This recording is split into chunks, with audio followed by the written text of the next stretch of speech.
Muslim world is facing a lot of problems in these days. We ourselves are responsible for these problems. Especially the Jews are putting a lot of atrocities, and Muslims have to face the brutality of Israel. As well as the role of Western countries is concerned, they have their own benefits, whereas the Muslim world has its own restrictions. They don't have a proper military powers. They don't have a specific power to tackle this problem. So there is an imbalance of power in the region, and that is why Israel has the free hand to do everything. The only country, Iran, has a little better military power, but he has been under the sanctions. That is why he is also unable to defend properly. They are threatening Israel, they are giving their arguments related to their work, but reality is something else.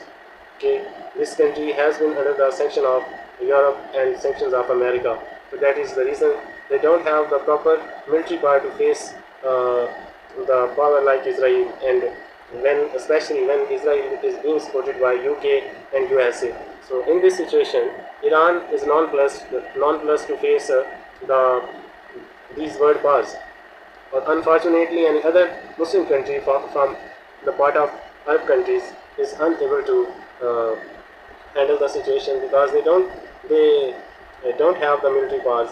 They are economically well off, but as well as the military power is concerned, they are not so well off, especially in the field of defense, you can say. So, thus Israel is free to do every kind of brutality and every kind of atrocity. He is involved in genocide of the Muslims in Palestine. All the world is seeing this situation, but everyone is silent because no one wants to face the anger of USA and UK, who are the allies of Israel. Or they have repeated their sentences that they are standing with Israel to defend the Israel. But the role of the Muslim countries is very passive. Even they don't properly raise their voices against these realities. They are just silent spectators, or they are watching the spectacle without any sense.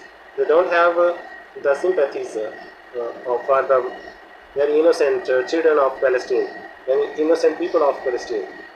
So the most necessity of today is that we should raise our voices against the cruelties of Israel, so that innocent lives be saved. And especially you can see Ismail Hania, who was an unarmed person. He was the ambassador of peace and the chief bureau of Hamas political wing. It means he doesn't belong to the war, but he was martyred by the brutality of Israel. So what kind of message from this martyrdom Israel wants to present to the world? It means to say that Israel don't want to stop the war. He wants to spread the war in other regions of the Arab countries, so that he may fulfill his dream of greater Israel.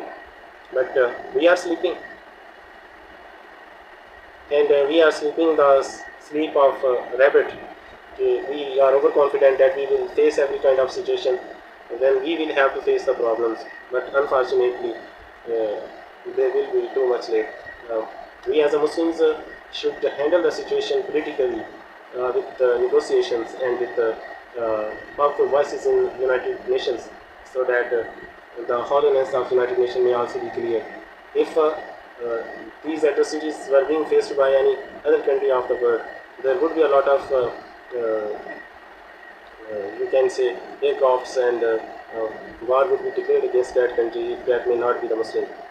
But here are the Muslims, and they are treated just like animals, as they are not the human beings, as they are like animals.